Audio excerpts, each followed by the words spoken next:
सोमवार व्रत कथा। बाबा भोलेनाथ को प्रसन्न करने के लिए आप भी सोमवार का व्रत कर रहे हैं तो शिव व्रत कथा को पढ़कर या सुनकर इस उपवास को पूर्ण करें। सोमवार व्रत कथा की विधि। नारद पुराण के अनुसार सोमवार व्रत में व्यक्ति को प्रातः स्नान करके शिव जी को जल और बेलपत्र चढ़ाना चाहिए तथा शिव गौरी की पूजा करनी चाहिए। शिव पूजन के बाद सोमवार व्रत कथा सुननी चाहिए। इसके बाद केवल एक समय ही भोजन करना चाहिए।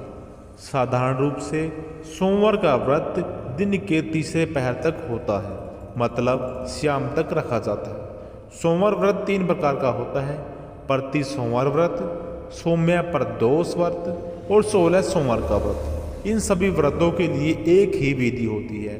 तो आइए सुनते हैं व्रत कथा। एक समय की बात है, किसी नगर में एक साहूकार रहता था। उसके पास उसके घर में धन की कोई कमी नहीं थी, लेकिन उसकी कोई संतान नहीं थी। इस कारण वह बहुत दुखी था। पुत्र प्राप्ति के लिए वह प्रत्येक सोमवार व्रत कथा रखता था और पूरी श्रद्धा के साथ शिव मंदिर जाकर भगवान शिव और पार्वती की पूजा करता था। इधर साहूकार और उसकी पत्नी भूखे प्यासे रहकर बेटे की प्रतीक्षा कर रही थी।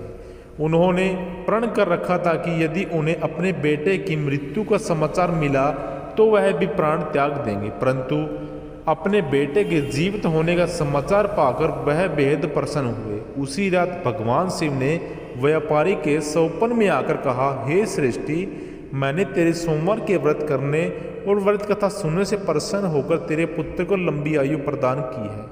इसी प्रकार जो कोई सोमवार व्रत कथा करता है या कथा सुनता है या पढ़ता है, उसके सभी दुख महादेव दूर कर देते हैं। तो बोलिए श्री महादेव की जय।